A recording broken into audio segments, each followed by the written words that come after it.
Welcome to Whole Team Eats Podcast, a 24/8 media production. Ever wonder who trains your favorite athlete? Join Tim Miller as he takes a look at the behind-the-scenes training of professional and collegiate athletes. Tim connects with trainers, athletes, and others in the sports community to share their stories. This podcast is dedicated to highlighting the work of athletes and trainers to inspire action and build community. What's up, everyone? Welcome to an all-new episode of Whole Team Eats Podcast. This is episode 11, season 1. I'm your host, Tim Miller, and on the show, I sit down with Brian Kula of Kula Sports Performance. Growing up, Brian was surrounded by athletics and training. His dad was a high school football and track coach and one of the first strength and conditioning coaches in his area. Brian grew up watching and learning from his dad, which helped him as an athlete and eventually as a trainer. After being inducted into the Colorado State Football Hall of Fame, it was an easy decision to follow in his dad's footsteps and launch his career as a teacher and coach. On the show, we discuss Brian's background in education and working as a coach. In 2018, Brian received a call from Christian McCaffery, a former high school athlete of his that would effectively be the start of his training career. After 28 years in education, Brian took the opportunity of a lifetime to start training professional and collegiate athletes. Brian has always put an emphasis on educating the why to athletes, which has led to a lot of success. This success is now translating into an expansion of both staff and training locations. It's my pleasure to introduce Coach Brian Kula of Kula Sports Performance. Brian, welcome. Thank you. Thanks for having me. Appreciate you having me on. So just to get started, could you tell our listeners a little bit about your training and how it's been to start the year? Yeah, sure. We, our training system is a speed-based priority system for sports performance. My background is a little bit track and field and football, but track and field really is my first passion. And so really saw there to be a need in speed development in the performance world. And so we kind of took that and created a system around feeling like as we could enhance and increase speed development for athletes, we saw overall athletic improvement. And so that's kind of what we focus on. And of course, we're about the whole athlete. So strength training and stability, deceleration, mobility, all the components that an athlete would need is something that we bring into our daily training. But speed's always our primary focus. And you are doing combine, or you're just starting a combine program? Yeah, so we're going to launch an offering for combine training coming this coming off season. I've hired Taylor Nelson Cook out of Fort Worth, Texas, who's got some experience there. Coupled with my experience working with NFL athletes in their off-season training, we feel like we got a pretty good environment here in Denver at high altitude to get those guys trained up and ready for the combine. So we're gonna kick that off this February.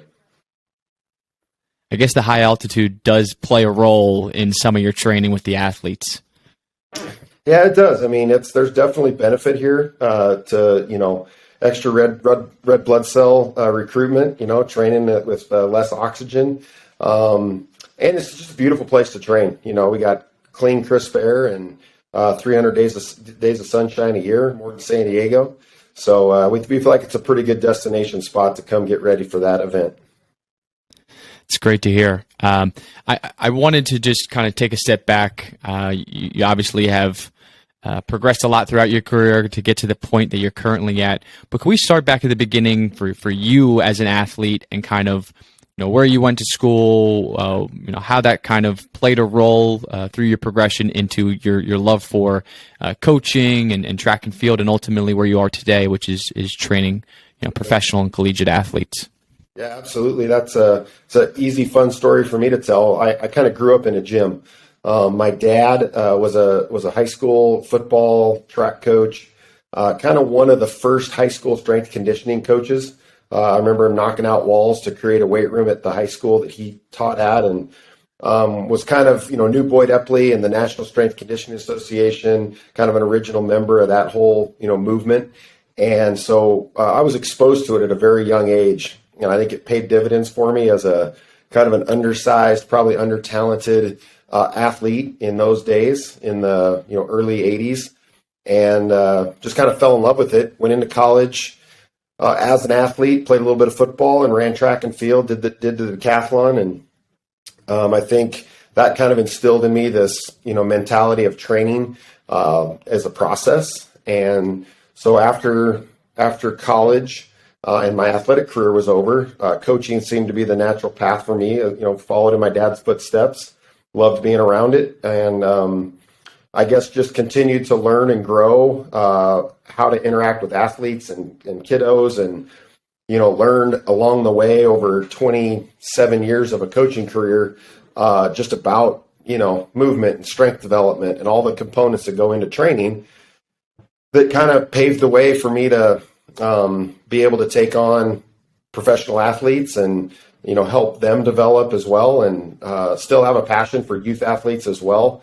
I think they're both they're different, but that kind of landed me into a business venture 5 years ago. That we'll see our 5th birthday here coming up in January, and then we started with a facility here in Denver. Now we're looking to expand into Texas, and got a pretty bright future ahead of us, I think. But yeah, it all kind of spins all the way back to watching my dad do it many years ago. So your dad played a big role in your start in your athletic career. Now, I know you mentioned that you were an undersized athlete and probably weren't as gifted as some of the other athletes, but that didn't stop you from being a wide receiver at University of Northern Colorado. And it also, I was reading before the show that you were inducted into the Hall of Fame, and you're an All-American at your time at Northern Colorado. Can you talk about what it was like at your time in college and kind of what it meant to you to be inducted into the Hall of Fame? Sure. Yeah. I think my best asset was my work ethic and my competitive spirit. I really understood and didn't like to lose. And, I think that took me a long ways in my athletic career. It's kind of as a good time at a Division II school. I had some great athletes around me that pushed me daily. Guys like Mike Bennett, who were 3-time national champions in the decathlon, were my daily training partners. So, kind of almost like being the little brother trying to keep up. I just kept, scratching and clawing my way until we, found a little bit of success in there. And, fast forward into the Hall of Fame deal, that was pretty unique because my dad was already inducted into the Hall of Fame at Northern Colorado as a football player on the 1969 undefeated team, I think it was. But so that was kind of a unique, a great, fun time in my family's life to be able to celebrate that. Feel pretty fortunate. There were a lot of great athletes that went through Northern Colorado during those years, and not quite sure how they picked me, but that was quite an honor. Yeah, obviously you had to do something right on the field to get picked and stand out among all the other athletes, during that time period. But I kind of wanted to dive into your background. So you obviously had time throughout your career as a track and field coach, as a football coach, I believe, if I'm not mistaken, athletic director at one point as well. And then you've kind of rolled into this training of professional and collegiate, even some youth athletes. But let's talk about like your background, like your studies background. So you had a degree in kinesiology, is that correct? Yep, that's right. Yeah, UNC, I was studying kinesiology and kind of trajecting towards education. And so, where a lot of guys in my studies, made a decision to go into exercise physiology or athletic training, which Northern Colorado had a really strong program. Guys like Lauren Landau, classmates of mine, went on to, he's now the Denver Broncos strength coach and started his own performance, program here in Denver, very successful. And so there were a lot of, felt really fortunate to have some great schooling and education around that, but I chose teaching and education because I knew I wanted to be a coach. So, from there, I think the next 27 years was not necessarily about, learning, but it was more asking questions, observing, getting to understand how to interact with athletes and motivate and all those things. Is really what was, the next steps towards the sports performance business. And I side hustled a bunch of outside training when I was younger just to, help pay bills. But I think the culmination of all of that was, hey, if ever given the opportunity, I could train, an NFL football player or an MLS soccer player or whatever. And those opportunities came, they came along. And so instead of shying away from them, we dove right into it. And, I probably did double duty for a couple of years, working my regular job and overseeing that, but also kind of getting the sports performance business started until there just became a crossroads where it was, I got to pick one or the other here. And I chose to go down the business path, and it's been a blessing ever since.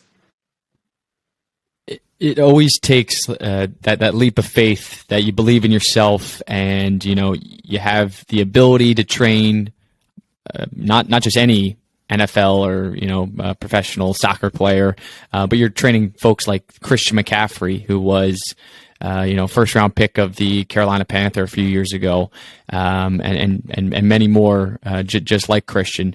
But what has it been like to transition? Like, how has the transition been from where you were for 27 years in track and field as a coach, as a football coach, athletic director, and then moving, I think you said it's been 5 years now since you've been in the training business, working with folks like Christian McCaffrey and Melvin Gordon, and all these other athletes. How has that been for you? Has it been much of a learning curve, or are you pretty confident in your training systems and everything that you've built up over your career? Yeah, I definitely have confidence in what we do, and I think the easy answer would be to say that it's not that much different. I mean, athletes are athletes; they all need the same thing, and regardless of the level of athlete, there's still are certain needs that they need, and so I think when you're working with a McCaffrey or a Gordon or some of these hot shots, it takes a different level of a look at what they need, like what that need is. And some of those guys are fully developed. When you stop and think about it, those guys are strong and fast and accomplished, and keeping them healthy and finding ways to stimulate the system and have adaptation happening for them looks a lot different than a developing 14-year-old freshman in high school. But if you've been on kind of both ends of the spectrum, it's pretty easy to adjust, make modifications, make progressions and regressions for both of those groups, where it's not like reinventing the wheel. I think there's been a huge learning curve working with those elite athletes to ensure that you're doing the right things with them. And sometimes it's not always perfect. I think, training is a lot like being a doctor. We'd love to think that we have it all figured out and, here's the medicine. But the idea is we're practicing, we're seeing what works. We take an 8-week program, we run you through it, and we think based on history that we know what we're doing because of X, Y, and Z, but every athlete's different and might need some different stimulation. And, whereas you did it one way 10 years ago, you're doing it a different way now. But things are still working, kind of tells you that there isn't one perfect system and there isn't one perfect thing to do with an athlete. So I think it's just a matter of like staying on your toes, staying relevant, staying in the business, in regards to collaboration with other great coaches. And, we're a bunch of band of thieves is all we are. We all take something that we've seen and we make it our own. And we'd love to think that we came up with something, but probably somebody was doing it long before we were. And that's all good and okay. Give credit where credit's due, and then, work your ass off for those athletes. And I think that's a big part that people miss on when they're talking about training is the relational component with the athletes. It's very important. I mean, even sometimes as important as what you're doing with them, in the gym or on the track.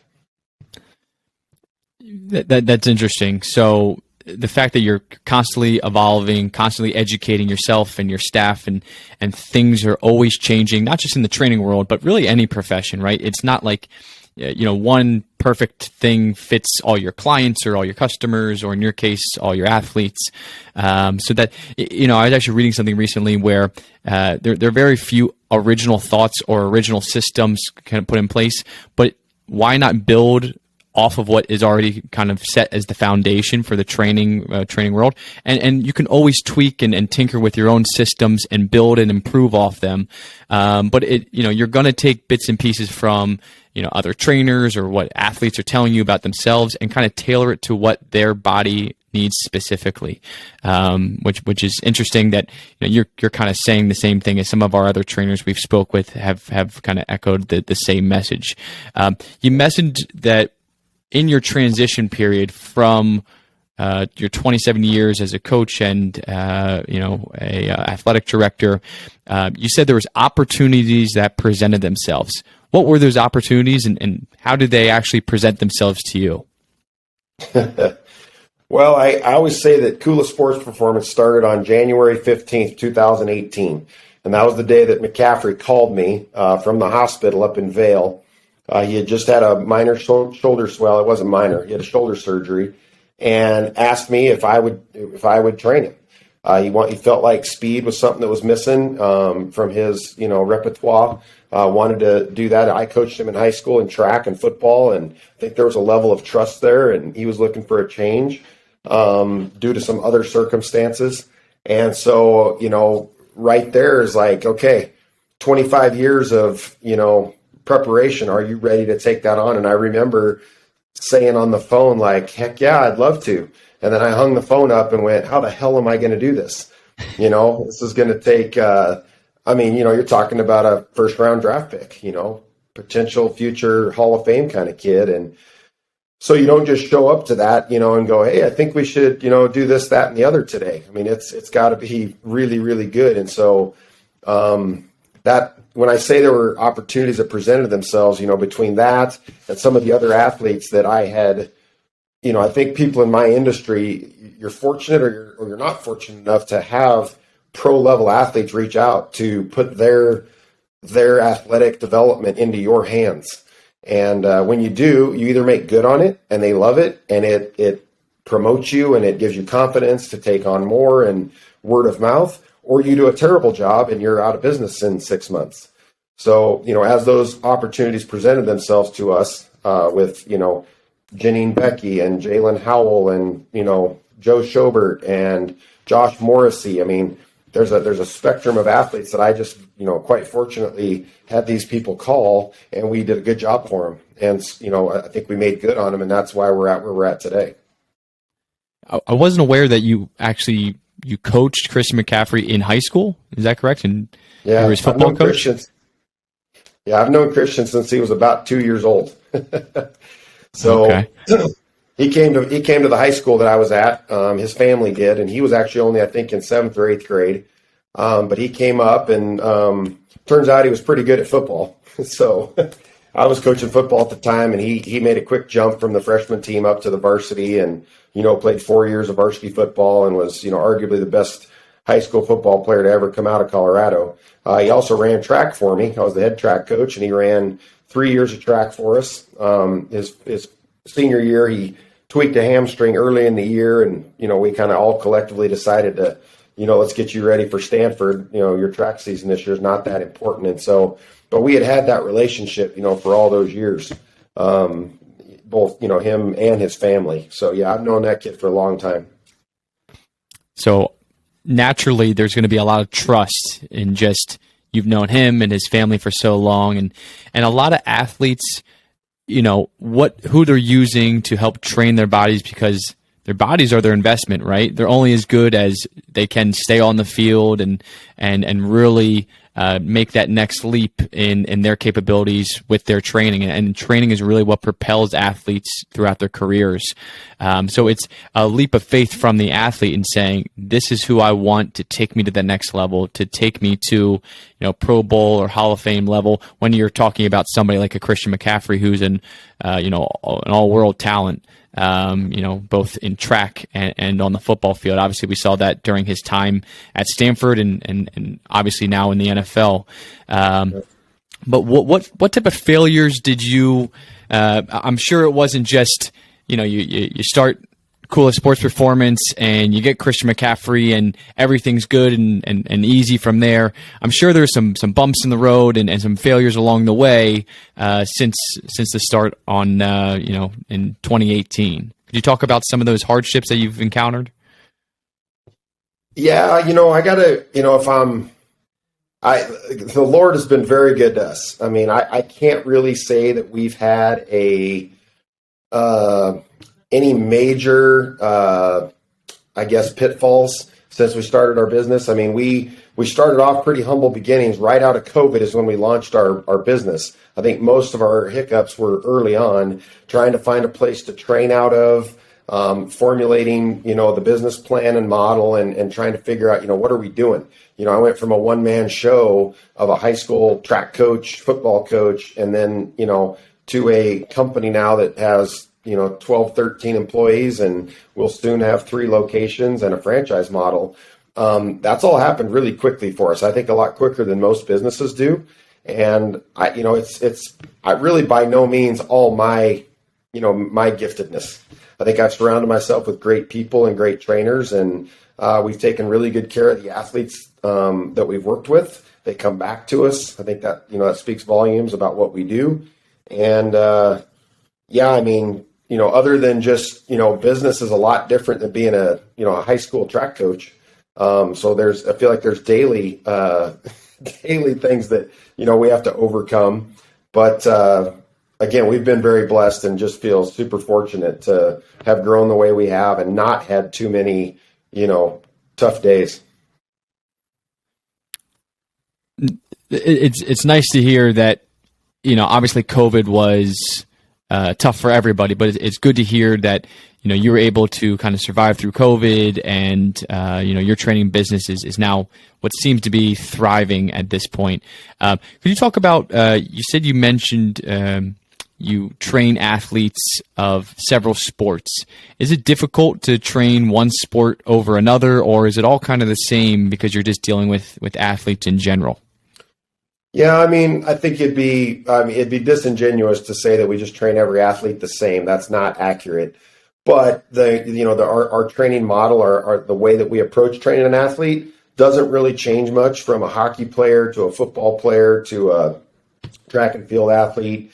They all have basic needs that we're going to take care of, and I think a lot of the nuances would come out of what level of athlete that we're training.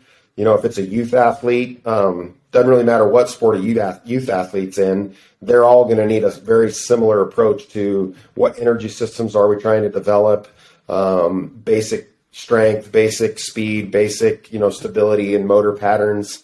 So, a lot of that can look a lot the same. When we get up to the higher level athletes in different sports, of course, we're going to pay more attention. A track and field athlete's very linear, where a football player has a lot of change of direction and lateral movement. So we do have to program differently, for those different athletes. But I think for us, kind of like the first question you asked me, was our priority and our focus is still going to be speed-based. I think our best example, we have a couple examples that I love to brag about, honestly, and that's Josh Morrissey, our hockey player that we work with. He's a defenseman for the Winnipeg Jets. Had his best season he's ever had last year after training with us remotely. Couldn't really get out of Canada, so we sent him all of our speed workouts to do, and he followed them meticulously. Showed up for training camp and absolutely destroyed all of his ice training, times and combine kind of stuff that they ran for him. And he was just blown away about how that work translated to the ice for him. And then similarly, we train a swim club here locally, who last year, after training with us for the first time, broke 48 club records in 1 year after training with us. And, again, I don't say that boastfully of, they worked their butts off in the pool. I think what we did with them is we came at them from a speed priority, which I don't think anyone had ever done with a swim group before. And they saw huge benefit and they love it. And so they're pretty jacked up about, moving forward that way. And it just gives us great confidence in what, we think we do a pretty good job of when we focus on that speed component. Yeah, clearly the results are there. If I heard you correctly, you said 48 swimming records. 48 club records. And I don't know how old the club is. Maybe it's 2 years old and that's not that big of a deal or whatever. But I'm assuming even with the age groups, that's a pretty good chunk of their, records that got broke. And the reason I knew that is because he told us that he thought that some of the way we were training them was part of the reason. We know it's not the only reason, but we felt pretty good about that. Yeah, I think, and part of what 24/8 and what we want to do, just connecting with trainers and kind of building the community of athletes and trainers is to really promote what you do as a trainer, because, you do deserve more credit than we believe that, trainers are currently getting. You play a vital role in the development and progression of athletes. So to say that, it might not make a huge difference, but we all know that you're spending a disproportionate amount of time in the off season with these athletes, and they're following your systems meticulously, as you mentioned. Even if they're not even able to come to, in the case of the NHL defenseman, he's not even able to come to your training, where you are in Denver, but you're giving those programs remotely.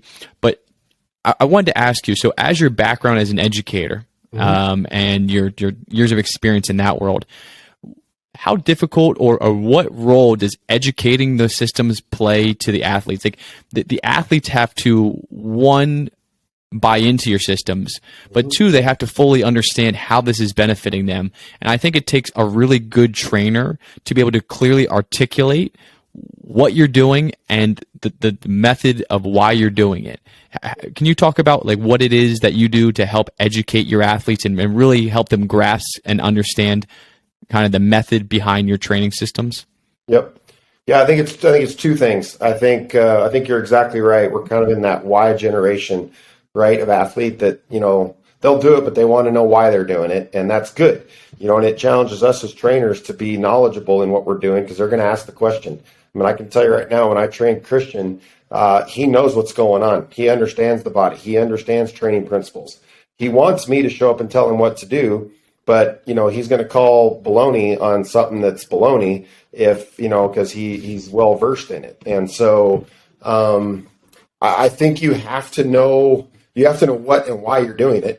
I mean, I think that maybe that sounds stupid, but I think in our industry, it's kind of the Instagram sensation of, I can see something and go reproduce it, but can I explain why that's applicable, where it fits into our system, and how it's going to impact your performance on the field? I think that has to be, you have to be able to do that. And I think myself and my trainers can justify or explain to our clients why we do what we do. So I think that's a huge one. And then I think the other part of it is what I mentioned earlier, is just purely relational. If you have a great relationship with your athlete, I mean, at that point, then they probably stop asking the why question, and they just trust that what you're doing for them is the best because of the results that they see. So, I think those three components of, be knowledgeable about what you do, be relational with your athletes, and then be able to prove that it's working, which is, we time all of our efforts when we do speed work. We have a electronic, system for our vertical jumps. We kind of put ourselves on the line for improvement. Meaning if you come to us and you run 21 miles an hour and you leave running 20 miles an hour, then we failed you. You probably shouldn't come back to us again. We didn't do a good job. I think what we see very consistently is an average improvement, which again makes it easy for us to say, hey guys, what we're doing is working. Let's keep getting better at it. Let's not get, complacent, but let's keep doing what we're doing. Yeah, I think it's important to be able to quantify those results and then constantly be wanting to, with specific athletes or with your trainers, be just working on your systems and what you've had in place. You've obviously had a long, history in the training world, but you've been up and running for 5 years now. So there's obviously going to be an evolution of your training over periods of time, and constant education is I would assume a backbone of any trainer's regimen, and that constant education of them and kind of relaying that to their staff is very important.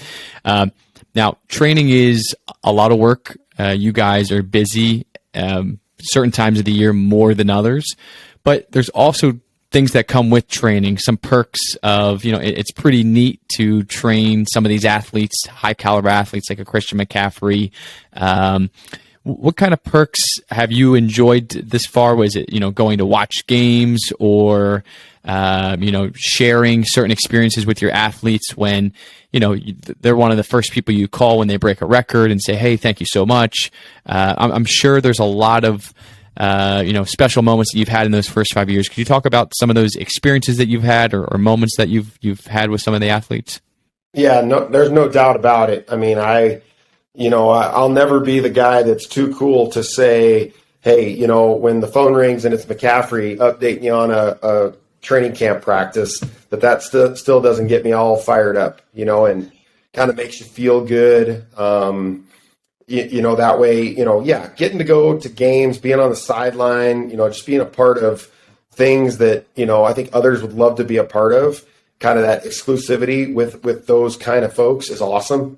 I think one thing that's a little bit misunderstood is, those guys are just real people too, and I've really enjoyed my time, with the Janine Beckys of the world and Christian McCaffery and Solomon Thomas. And, I could go on and on of these folks they're great people, and I think one of the perks is just getting to know these people that are elite achieving individuals. Doesn't matter if it's in sport or business or, family or whatever. They're just good human beings. And I love, being associated with and learning from those folks is great. I mean, getting a jersey and getting an autograph and having access to, their lives a little bit is of course awesome. But, I also try to be respectful too of those guys, because it's not something that's not why you're there for them. Hey, get me tickets, get me an autograph, those kind of things. I mean, we take advantage of it when we can, but to be respectful of that too, and just enjoy that you've been able to work with them. I mean, I could arguably say that Christian helped me launch my business, has given me the platform to do what I'm doing now. And, that's all I could ever ask for a guy from him, was that kind of support. So I think there's a lot of that you're right there. It's fun. And it just kind of varies. And I think part of what we're trying to do is to help propel and expand that platform that you have in place. And because there's a variety of athletes, not only just in Denver, but across the country that could use some of your training systems. Because there's a lot of trainers out there, but certain trainers are more geared for certain athletes. Something I wanted to circle back to that you mentioned earlier in the show was that you're now starting to franchise your business. That's obviously a big step. You've been in business for 5 years, and now you're opening a few new locations in Texas. Could you talk about what it's meant to start franchising the business and kind of where your plan is to go from here? Sure. Yeah, it was not necessarily planned from the beginning. A lot of it's just happened organically, and the needs come up with, a relationship with a national group called Cheer Athletics, and we kind of formulated a partnership with them, and have these locations kind of already in place to go in and retrofit one of our facilities, and so it's just a great partnership at some level. I think that, there are people that desire our product, and so it's been well received, and we'll see. We'll open our next location in Austin in September, and we'll open a Plano location in next March. And then, moving forward, we'll have a franchise model that'll go along with this Cheer Athletics group. And, who knows, sky's the limit there of how many of those, could be potentially down the road. But I mean, I look at it as, it's a great opportunity to get out in front of more athletes. And I think that, the people that we hire are really good folks that love kids. They love, training, and they're passionate about it. And I think that'll always be well received when you're talking about youth sports and, families looking to give their kid the best opportunities to succeed. Yeah, I think hiring in the training world is, hiring in any business is extremely important, because you want to have the right people in place to build a certain culture, but especially with training, because you're putting your faith in your staff that they can go work with some of these high profile athletes, and those athletes will feel comfortable and really trust these trainers. But, just kind of moving to something else you said earlier in the show was, motivating players and, motivating different players of different sports. Do you find it difficult to motivate players, or is there a certain sport or a certain age group that's a little bit more difficult to motivate, or is it just these guys that you work with are self-motivated and you don't really see that as a huge hurdle for you? Well, drastically different from, 20 years ago at a high school trying to motivate, ninth graders. I think most of the people that we get to work with nowadays, if you go to the highest level of athlete, there is no lack of motivation, from those folks. That's why they're where they're at. And I think with them, the biggest concern is trying to keep them healthy and keep them from overtraining or overdoing it. So we also, though, in the private sector, have a paying customer that's coming, to receive your service. That's usually a pretty motivated kid. So I don't think I see as much of that as maybe I used to in the education world. We see a pretty highly motivated kid day in and day out here. It's a pretty fun environment to work in. It's interesting. Obviously, somebody who's paying for training, I would assume that they're going to be slightly more motivated than just your general ninth grader in any sport. But just to start to wrap up here, obviously you've had a pretty interesting journey to where you are today, from the educational background for 27 years, and now the last few years you're in the the private sector of training. But could you talk about what advice you may give to your younger self, whether it was all the way back at the start or just 5 years ago at the launch of Kula Sports Performance, or would you not change anything and kind of say, I had to go through these different experiences to get to where I am today? Yeah, I think the cliche answer would be, I'd go back 30 years and I'd tell myself to, go into business sooner, you'll make more money, you'll have more exposure, like all these things, right? The honest answer is I wouldn't change a thing. And I think that there'd be no way that we would be having some of the success or, without all of the successes, failures, learning experiences, growth opportunities that I had to go through for 30 years. I'm a slow learner. So, I don't think I could have been in that place to do what we're doing now when I was 25 years old. I think maybe, I could look back and go, you probably made some mistakes in relationship or arrogance when you were younger, just because you didn't know any better of how that was going to impact you or other people or athletes, and maybe have done things a little bit better along the way. But, you get to where you're at, and I think your past is what molds you. And I don't know that I'd change a lot. I think my experiences have really put me where I'm at to be able to make bigger decisions and build upon, what we got going right now. Yeah, regardless if you would change anything, I think it's safe to say that, you've been very successful along the way in every aspect of what you've done, starting out as an athlete, then going into, educator and working at track and field, and as a football coach, athletic director. And now it seems like your business is thriving at Kula Sports Performance. So, us here at 24/8, we're excited to see where you guys go from here, as we'll follow it very closely as your story continues to unfold. But just want to thank you again for coming onto the show and telling your story to our audience, and everybody getting an opportunity to learn more about Brian Kula, as a person, in addition to him as a trainer. So thank you again for coming on the show, and we're excited to see where everything goes from here. Man, Tim, thanks for having me. I really had fun. Thank you.